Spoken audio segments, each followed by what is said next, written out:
안녕하세요. 인사드리겠습니다. 박철권입니다.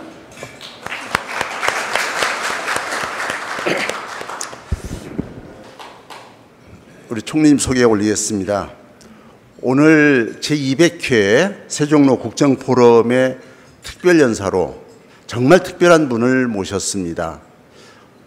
국정에 정말 바쁘십니다. 여러분들께서 뉴스로 보시는 것보다 국무총리 일정은 정말 바쁩니다. 이 바쁜 일정에 틈을 내서 우리 세종로 국정포럼의 200회 포럼을 축하해 주시기 위해서 왕림하시고 오늘 특강을 해 주신 데 대해서 여러분들과 함께 감사의 말씀을 드리겠습니다. 우리 총리님과 저는 특별한 인연이 많습니다. 제가 공직에 있을 때 국무조정실장으로 국무총리로 2번이나 직속 상사로 모시고 일을 했습니다.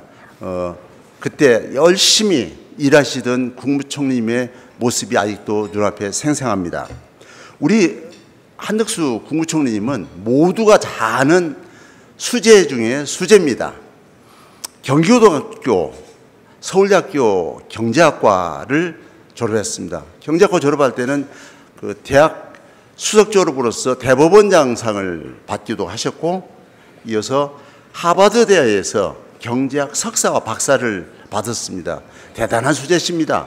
그런데 이런 수재임에도 불구하고 저희가 본받아야 할 것은 끊임없는 노력을 하는 노력파라는 것입니다.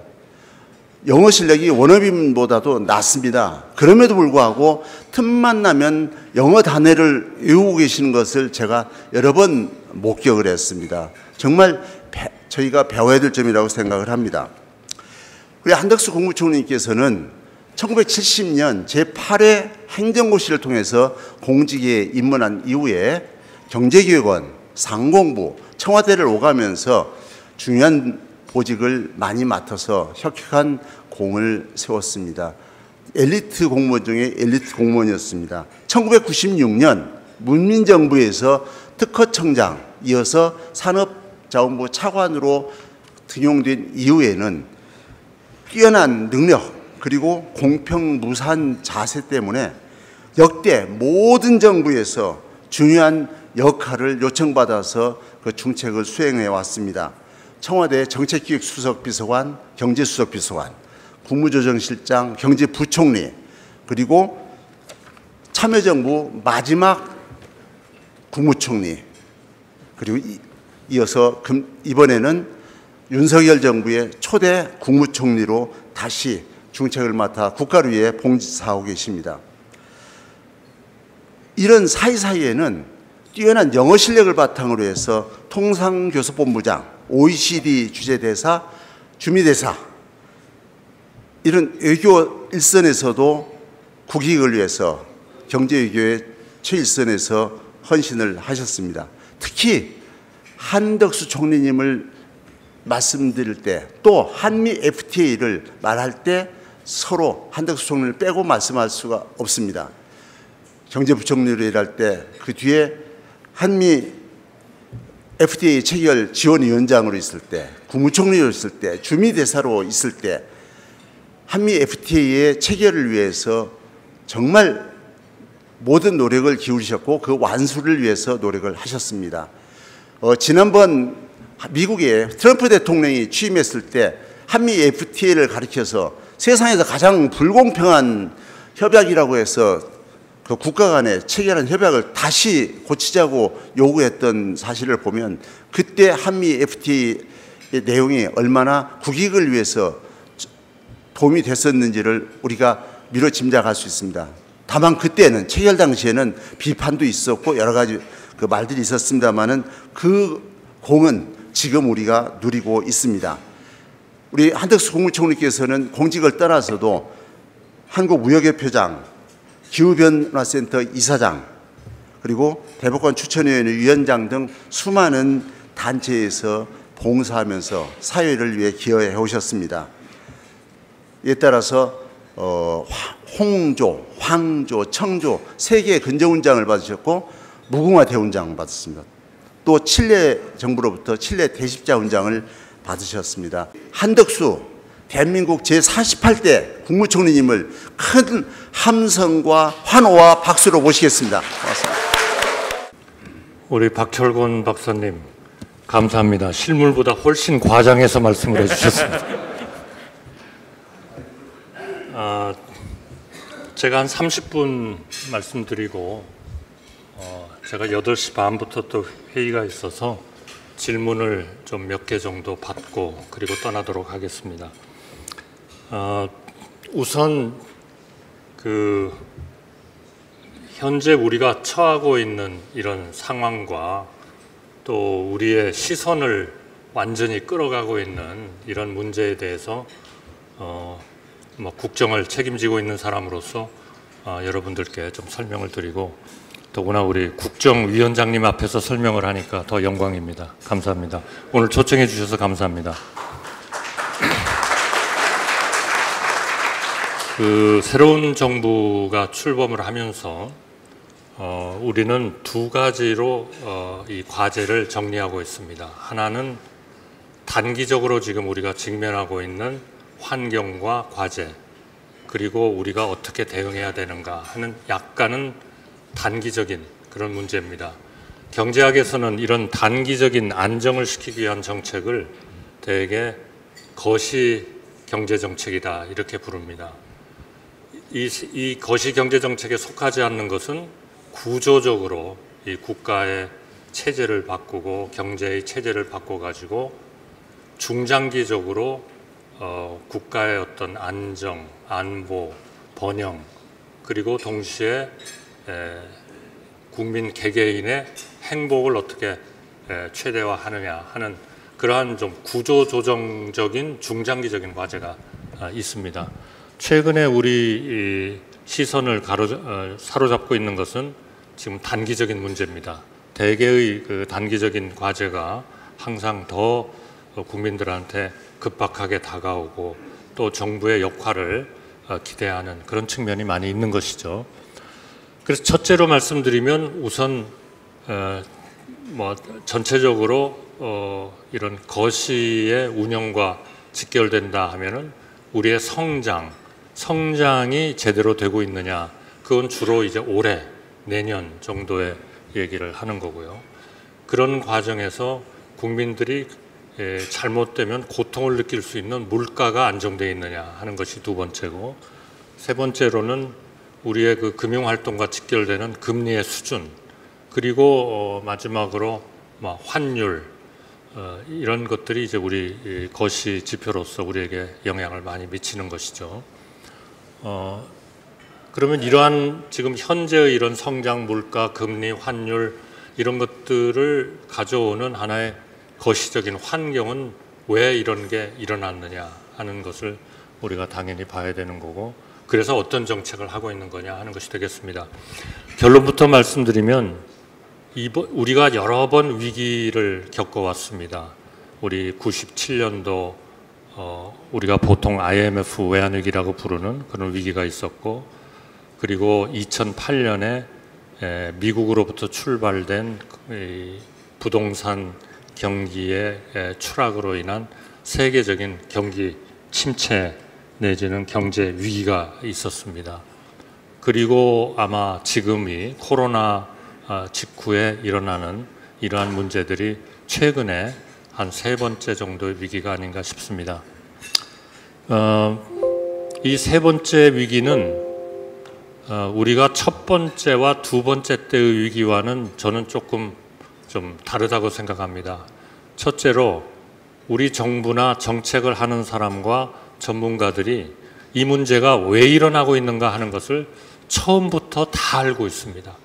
그런데 우리가 2008년에는 이 금융위기가 미국의 부동산으로 일어난 거는 같은데 이게 어떤 메커니즘을 통해서 일어나고 있는지 저희가 그걸 다 파악하는데 시간이 꽤 걸렸습니다.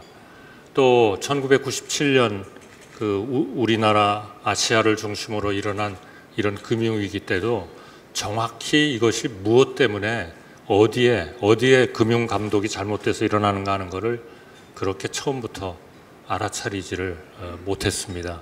우리 경제에 대한 어떤 신념이라 할까요? 신뢰가 너무 컸기 때문인지도 모르겠습니다만, 그러나 이번에 이 문제는, 최근에 일어나고 있는 이 문제는 우리가 처음부터 이런 일이 일어날 수도 있겠다라는 생각을 전 세계적으로 다 공유를 하고 있었습니다.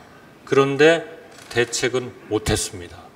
이제 그거는 우리를 둘러싸고 있는 여러 가지 환경 내지는 또 하나의 우선순위 뭐 이런 것 때문에 못한 거죠.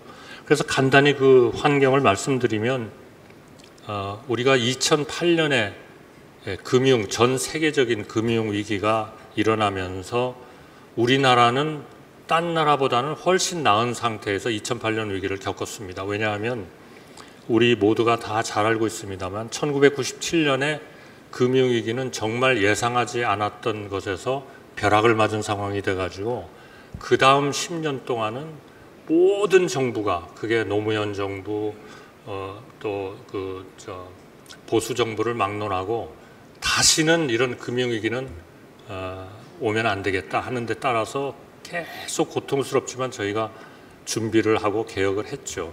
그러니까 전 세계적으로 보면 대한민국은 그런 대로 빨리 회복하고 마이너스 성장도 그렇게 심각하게 겪지 않고 이제 넘어온 거죠.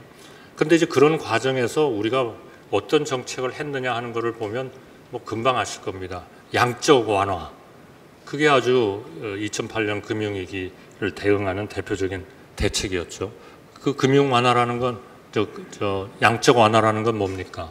지금처럼 중앙은행이 금리를 내려서 통화를 늘려서 우리 기업들이 말하자면 견디도록 하는 이런 전통적인 정책이 작동을 하지 않기 때문에 중앙은행은 원래 시장에 직접적으로 개입을 잘 하지 않습니다. 그런데 시장에 들어가 가지고 기업의 채권을 사주고 기업한테 직접 돈이 들어가게 해주고 하는 정책을 무지무지한 강한 정책을 했습니다.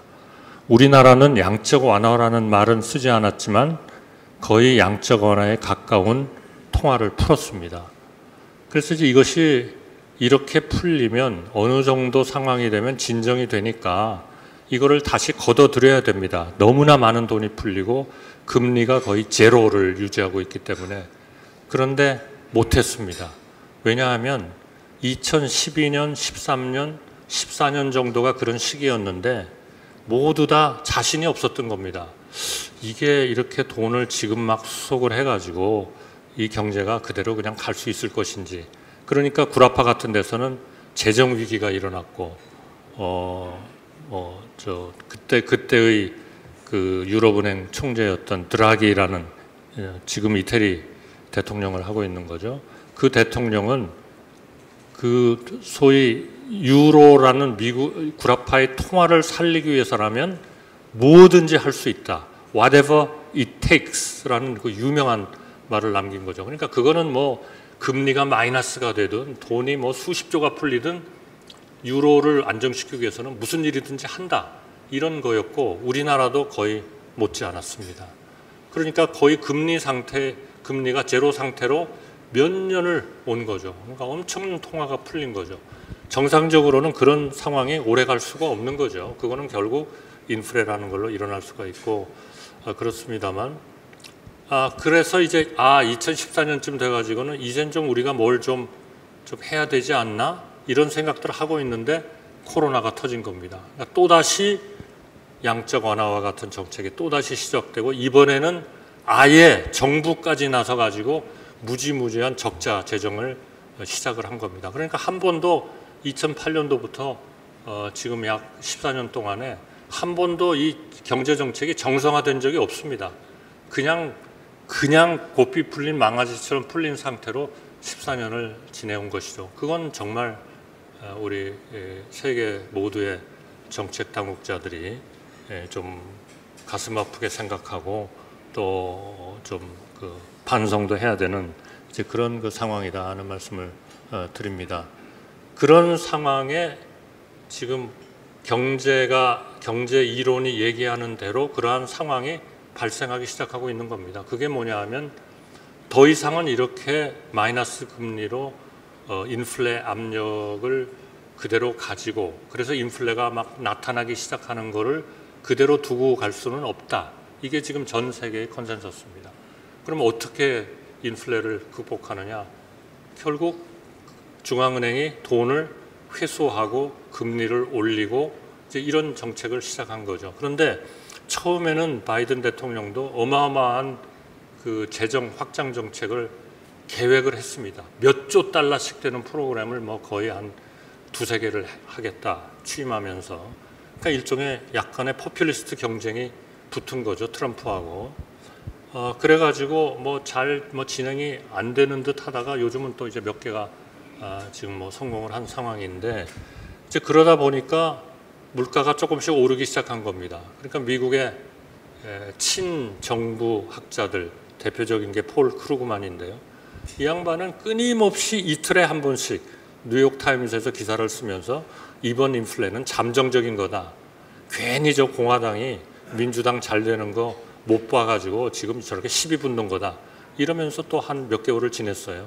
그런데 그 전에 재무장관을 지냈던 썸머스 같은 사람은 이거는 아니다. 이거는 진짜 생각해봐라. 그렇게 엄청난 돈이 풀리고 마이너스 금리를 수년 동안을 하고 재정이 저렇게 적자를 하는데 여기에 버티는 경제는 없다라고 계속 경고를 하는 와중에 결국 이제 물가가 치솟기 시작한 겁니다.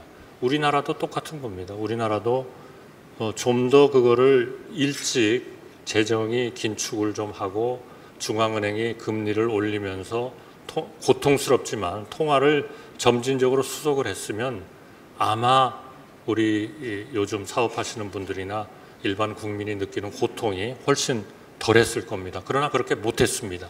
우리만 못한 게 아니라 모든 나라가 다 못했습니다.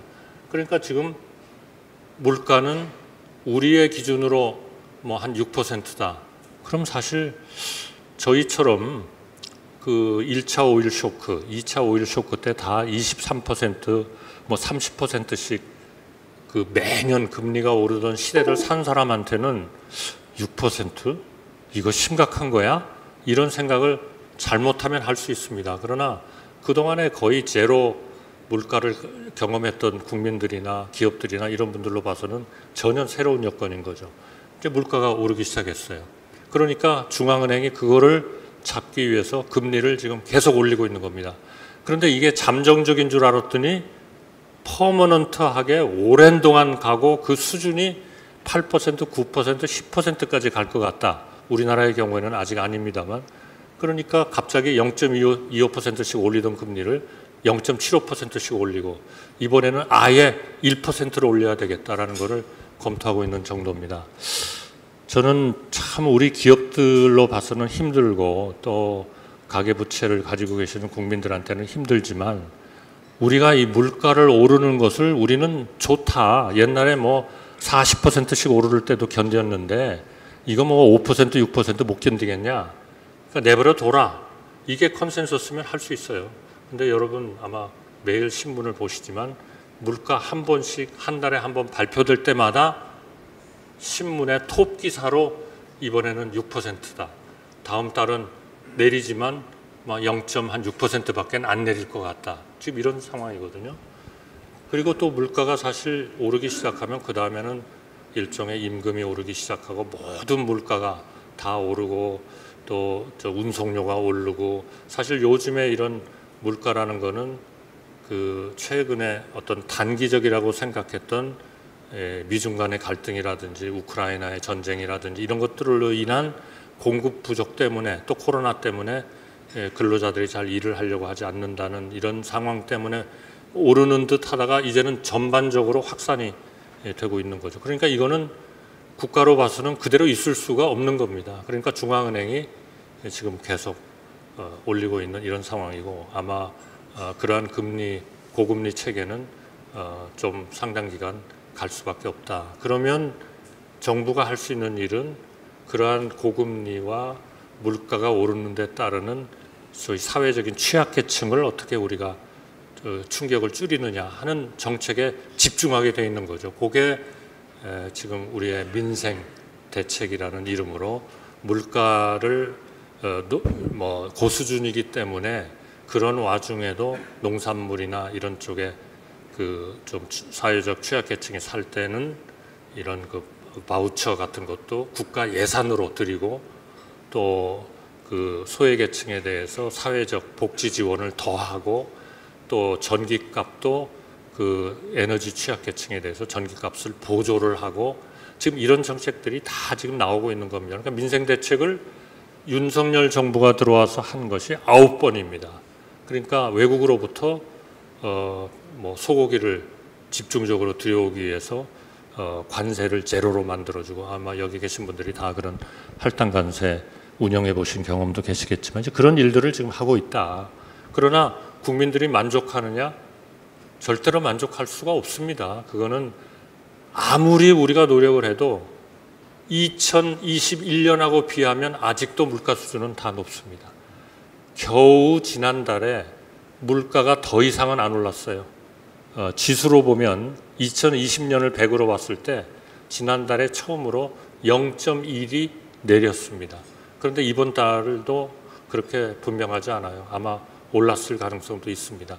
그러니까 이런 기간이 좀 상당 기간 갈 수밖에 없다는 거고요. 금리 마찬가지입니다. 결국 중앙은행이 올리니까 시중은행이 다 올리죠. 그러니까 이제 그동안에 은행 돈을 쓰셨거나 쓰실 분들 또 변동금리를 가지고 계신 분들은 다 지금 오르고 있는 겁니다. 이런 와중에도 그러면 금리 때문에 정말 취약계층에 대해서는 어떻게 해야 되느냐. 중소기업은 거의 지난 한 2년 반 정도를 모든 것을 다 동결 상태에서 9월까지 왔는데 이분들을 갑자기 풀었을 때는 어떻게 해야 되는 거냐. 그러니까 이제 그럴 때 좀 힘들어진 그런 계층들에 대해서는 그거를 우리 잘 아시다시피 부실 채권을 사가지고 예산이 한 30조쯤이 이제 투입이 되는 거죠. 그걸 사가지고 그 100을 원래 갚으셔야 되는데 실제로 싸게 결국 소위 그 잘못된 채권은 그렇게 사니까 이거는 대개 한 90%는 손해보고 한 10% 정도 회수한다. 이런 이제 여러 가지 원칙. 그러나 뭐 자산이 많은 분은 뭐 대상에서 제외하고 이제 이런 소위 그 금리, 금융의 취약계층에 대한 대책을 정부가 여러분들이 내신 세금을 가지고 지금 추진을 하고 있는 겁니다. 환율, 이거는 뭐 여러분들 잘 아시다시피 이거는 구조적으로 경제가 엉망으로 가기 때문에 환율이 올라가는 우리가 97년도에 외환위기 또 2008년도에 조금 흔들렸던 그런 환율 이런 것들은 우리나라가 단기 부채가 갑자기 많아졌다든지 이런 것 때문에 일어나는 구조적인 문제입니다.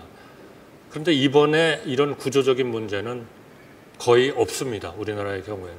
외환 보유고도 그런 대로 우리가 가지고 있고 또 외채도 부채보다는 자산이 많고 또 옛날에는 97년도에는 우리가 이게 저희 갚는 시기하고 꼬은 시기가 이게 달라가지고 우리가 망가져 버렸는데 이번에는 다 그런 거를 평소에 소위 그 머추리티 매칭이라고 그래가지고 시차를 다 맞추고 있습니다.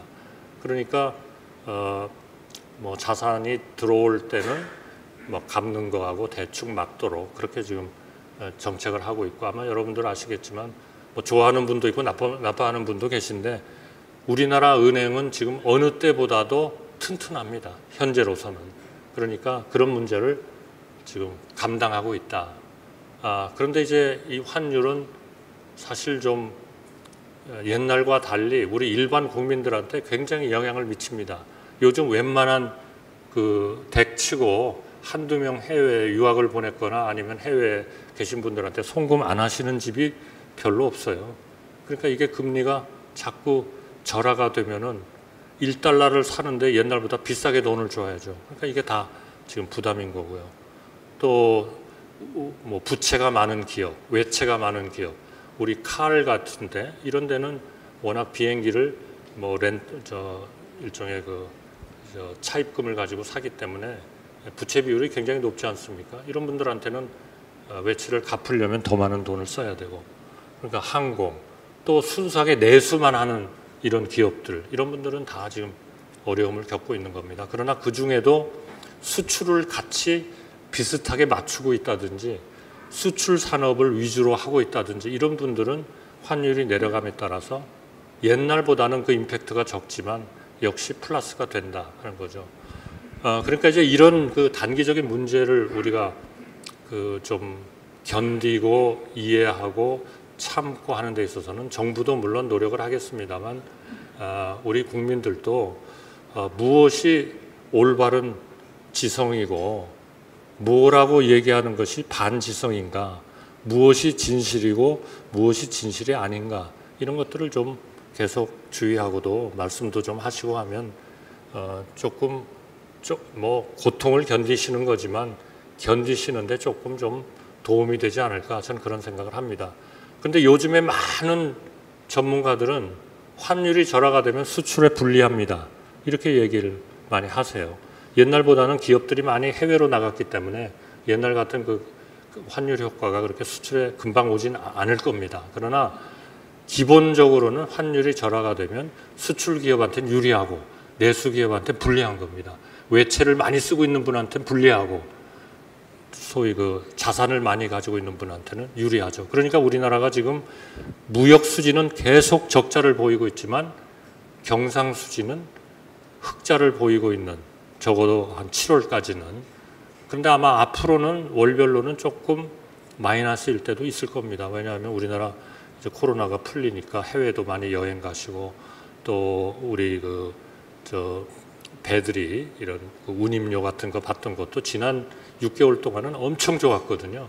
그런데 이것이 이제 떨어지기 시작하고, 왜냐하면 세계 경제가 이렇게 금리가 막 올리니까 조금씩 좀 성장이 침체되기 시작하니까 아무래도 운송할 짐도 적은 거죠. 그러니까 이제 그런 데는 또 좀 나빠지고, 그러니까 분야별로 지금 이게 다 임팩트가 달라진다 하는 말씀을 드리고, 정부로서는 기본적인 물가 안정, 또 어느 정도의 성장, 그리고 금리에 대한 우리 어려움을 좀 줄여드리는 거, 그리고 환율도 가능하면 좀 이렇게 안정이 되는 쪽으로 그렇게 하려고 노력을 하는 과정에서 결국 우리 국민들이 겪는 고통은 계속 있는 거고, 또 정부로서는 그 고통을 겪는 국민 중에서 가장 취약계층에 대해서는 뭔가 우리가 좀 보완 대책을 계속 해나가고 있다 하는 말씀을 저는 드리겠습니다.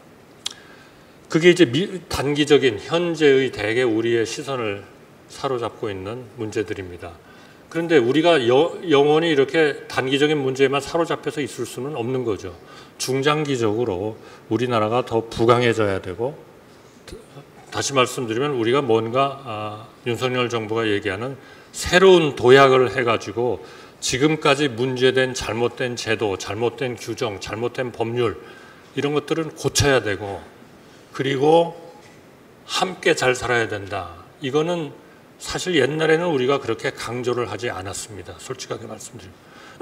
그러나 지금 모든 나라가 새로운 도약을 하기 위해서 개혁을 해야 되는데, 이 개혁을 해야 되는 과정에서 소위 취약계층을, 사회적 약자를 제대로 보호하지 못하면 한 발도 앞으로 나갈 수 없다. 이런 것이 지금 다 일종의 컨센서스입니다. 그러니까 전 세계가 약간은 좀 포퓰리스트적인 정책을, 옛날의 기준으로 보면 포퓰리스트적인 정책을 하는 거죠. 근데 그것이 어느 정도의 정도가 있느냐 하는 게 중요한 것이고, 이런 정책을 통해서 재정이 망가지느냐, 재정을 그래도 좀 지속 가능하게 만들면서 가는 거냐 하는 차이가 조금 있는 것이고, 국민들한테 직접적으로 뭔가 좀 도움이 되는 정책을 해야 된다라는 거는 지금 어느 나라나 다 똑같습니다. 그러니까 우리의 큰 비전은 새로운 도약, 이거는 성장에 역점을 두는 겁니다. 그리고 지금까지 잘못된 정책을 바꾸고 새로운 정책을 만들어서 우리가 좀 새로이 경제가 좀 성장을 해야 되겠다.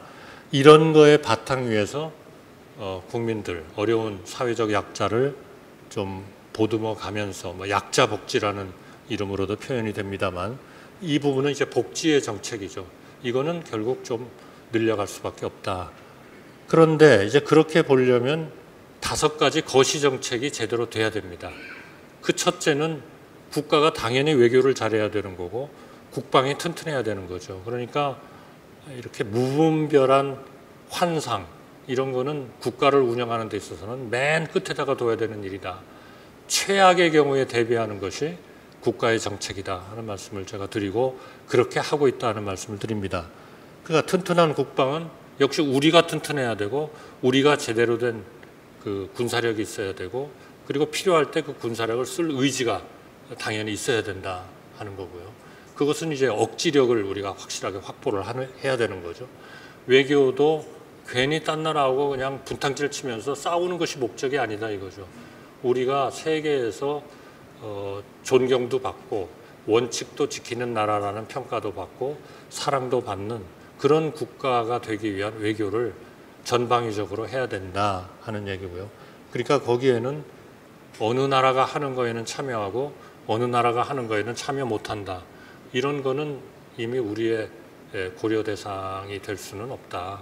그것이 우리가 유리하면 참여하는 거고 그것은 누가 무엇을 만들든 우리가 참여하고 같이 협력해 나간다 하는 얘기고요. 두 번째로는 역시 사회적 약자를 보호해야 되는 거고 세 번째로는 이런 어차피 이 국가가 해야 되는 일이 옛날보다는 훨씬 많아졌기 때문에 재정이 거덜나 가지고는 그거는 곧장 금융위기로 들어가는 겁니다.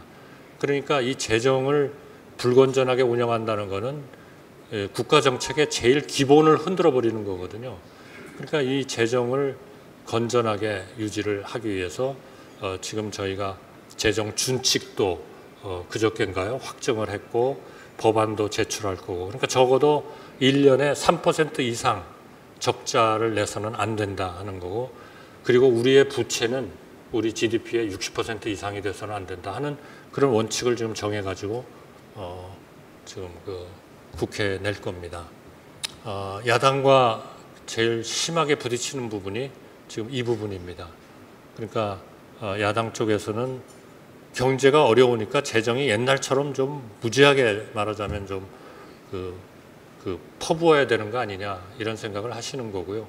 우리는 그거를 전체적인 재정의 건전성 방향으로 이 방향을 틀고 그래야 국제사회에서 그 소위 그 경제의 마지막 보루로서 재정이 작동될 수 있다. 이렇게 믿어야 우리에 대한 신인도가 생기는 거지 재정을 엉망으로 해버려 가지고는 어떤 정책을 해도 국가의 어떤 재정의 건전성에 대한 신뢰는 없다. 국제사회에서. 이제 이런 생각을 저희는 하고 있다는 말씀드리고요. 그러면서도 국제 수지가 어느 정도는 흑자가 되어야 된다. 이것은 대외적으로 우리가 외환이 쓰는 것보다는 그래도 버는 게 좀 많아야 된다는 거죠. 이건 뭐 너무나 당연한 얘기고 지난 수십 년 동안 이런 기조는 지켜왔습니다. 그런데 최근에 이런 그 에너지 값이 상승함에 따라서 이 수지가 자꾸 줄어들고 있고 그 가장 중요한 수지가 줄고 있기 때문에 우리가 서비스 수지 같은 데서 벌어도 이것이 아마 달에 따라서는 조금 마이너스를 보이는 때가 있을 거다. 제가 에너지가 얼마나 지금 우리 무역 수지에 영향을 미치느냐 하는 것을 통계를 하나 말씀드리면 올해 1월부터 8월까지 우리가 에너지 수입 가액이 증가한 거, 에너지 가액의 총 규모가 아닙니다. 증가한 규모가 589억 불이 늘었습니다. 올해 8개월 동안에 늘어난 겁니다. 그런데 우리 무역 수지가 악화된 거는 454억 불이 악화됐어요. 그러니까 454억 불 무역 수지 악화는 이것도 늘어난 겁니다. 절대 규모가 아니고 이 늘어난 것이 에너지 수입 증가만 없었으면 180억 불은 더 흑자를 보이는 거죠. 그러니까 그게 현실이다. 그러니까 그게 통계다. 그게 진실이다. 이거는 우리가 그거는 받아들여야 된다 하는 거죠. 그러면 에너지 수입을 줄이기 위해서 어떻게 해야 되느냐? 우리가 원전도 더 많이 활용을 했어야 되고 또 우리한테 굉장히 비싼 코스트를 지불하는 그 소위 LNG 이런 발전을 조금 줄였어야 되는 거고 이제 지나놓고 보면 당연히 그랬어야 된다는 거죠. 이런 것들이 제대로 못 이루어지면서 결국 에너지 수입은 8개월 동안에 거의 600억 불 가까이 늘어나고 무역 수지는 한 450억 불이 지금 늘어나 있는 그런 상황입니다. 그러나 다행인 것은 우리 지금 7월까지 7개월 동안에 외환을 쓴 것이 우리가 외환을 번 것보다는 300억 불, 한 50억 불 정도가 적습니다. 그 얘기는 아직도 우리 국제 수지는 흑자를 보이고 있다 하는 거고요. 그러나 물론 앞에 말씀드린 대로 우리가 무역 수지가 에너지나 이런 것 때문에 적자가 많이 나니까 작년도에는 이게 거의 한 뭐 600억 불 뭐 이렇게 흑자를 보였어요. 그러니까 그 반토막이 난 거죠. 그러니까 그런 상황이지만 그래도 어렵게 흑자 기조는 유지하고 있다 하는 거고, 그리고 이제 중요한 하나의 우리의 목표 중에 하나는 이 국가 경제나 국가가 생산성이 높아야 된다는 거죠. 그러니까 아주 생산성이 높아서 이제 그런 그 경쟁력이 있는 경제를 유지 안 하면 국제 수지 흑자나 재정 건전성도 오래가지 못하는 거죠, 당연히. 그런데 이 생산성 쪽에서는 엄청나게 많은 과제들이 있습니다. 이게 지금 다 우리가 앞으로 몇 년 동안에 개혁을 해야 하는 과제들입니다. 우선 노동력, 교육개혁, 노동개혁이라는 거는 이 노동력을 제대로 된 노동력을 잘 이렇게 그 경제에다가 공급을 해줄 수 있어야 된다. 여기는 어떻게 보면 아마 외국 노동력도 포함이 되어야 될 것 같습니다. 앞으로 우리의 비자 체계 같은 것이 지금보다는 훨씬 좀 단순화될 거고요. 그다음에 금융개혁을 해서 자본이 원활하게 벤처 또 리스크가 많은 기업에 흘러갈 수 있게 해줘야 되고, 기술력 확보하기 위해서 정부가 기초기술 쪽에 투자를 많이 해야 되고, 토지를 최대한 좀 경쟁력 있는 가격으로 공급할 수 있도록 하는 그러한 그 토지에 대한 용도 이런 것도 다시 한번 검토를 해야 되고, 그 다음에 이제 우리 경제학에서 이야기하는 총요소 생산성이라는 파트입니다. 이게 뭐냐면 그 나라 국가가 자유가 있어가지고 기업이나 민간 노동자나 이런 기업인들의 창의성이 발휘되고 있느냐, 발휘되고 있지 않느냐, 이거는 결국 나중에는 엄청난 차이가 납니다. 초기에는 무조건 강제적으로 일을 열심히 하고 막 이런 걸 통해서 어느 정도 효과를 발휘하지만 결국 어느 정도 국가가 수준에 오르면 그 다음에는 자기가 자유를 느끼면서 동시에 책임을 같이 부담하는 체제가 되지 않으면 결국 권위주의 체제들의 생산성이 낮은 데하고 낮은 그런 그 결과를 결국 가져오게 된다. 그 다음에는 공정해야 되고, 그리고 모든 것이 상식적으로 움직여야 되고, 생산적인 노사관계가 돼야 되고, 타협과 통합을 이루어야 되고, 협치가 이루어져야 되고, 국가가 투명하고 말하자면 부패가 없어야 되고, 전문성이 존중을 받아야 되고, 또 경쟁을 해야 되고, 괴롭지만은, 그리고 개방이 되어야 되고, 균형 발전이 되어야 되고, 불균형이 해소되어야 된다.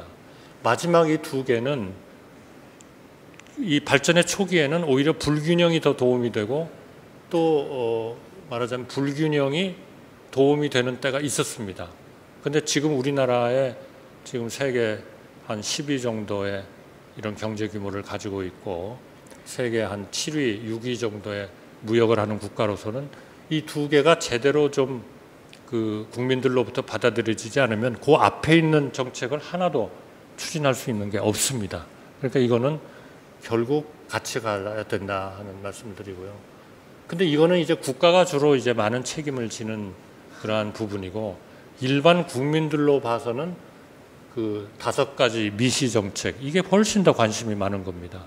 첫째는 일자리고, 두 번째는 주택이고, 세 번째는 교육이고, 네 번째는 의료고, 다섯 번째는 은퇴를 하고 나면 아주 부자로는 살지 않아도 어느 정도의 생활이 보장되는 연금 체계, 이게 있어야 됩니다. 그러니까 이거는 국민연금 하나 가지고 해결할 수 있다? 그건 전 세계가 그렇게 해결하고 있는 나라는 하나도 없습니다. 국민연금은 역시 좀 어느 정도의 소득을 보장해 주는 거고, 그 나머지는 기업연금이라든지 개인연금이라든지 이런 3중의 연금 체계가 같이 좀 가져야 된다 하는 얘기입니다. 그러면 이러한 일자리는 우리가 확실하게 민간 주도, 그리고 민간이 일자리를 창출한다는 확신을 가지고 지금까지 우리가 예산을 써가면서 일자리를 창출했다면 그 일자리는 그렇게 그 좀 생산적인 일자리는 아니다, 이렇게 생각을 저희는 하고 있기 때문에 민간 쪽에서 일자리를 많이 늘려야 되겠다는 거고요. 그럼 어떻게 이 5가지를 실현하려고 하느냐? 정치 쪽에서는 뭐 정치만이 자유는 아닙니다만, 뭐 경제도 그게 포함됩니다만 자유, 책임, 연대 요거는 이 정치와 경제 쪽에서 같이 좀 가야 되는 거다 하는 거고, 경제 쪽에서는 그러한 자유와 연대와 책임을 가지면 결국 시장 경제, 민간 주도 이런 쪽으로 가야 되고, 정부는 뒤에서 지원한다는 거가 되겠고요. 사회적인 측면에서는 균형을 이루고 통합하고 타협을 하는 거다 하는 겁니다. 지금 이 부분이 우리 사회나 정치 쪽에서 자신이 있느냐, 노력은 저희가 계속 할 겁니다. 그러나 이거는 저희 혼자 해결할 수 있는 일은 아닌 것 같고요. 우리 국민들이 여기에 힘을 좀 실어 주셔야 되고, 또 정치권이 여기에 좀 힘을 실어야 되고, 우리 언론이 또 여기에 좀 힘을 실어줘야 된다 하는 말씀을 드립니다. 조금 시간이 넘어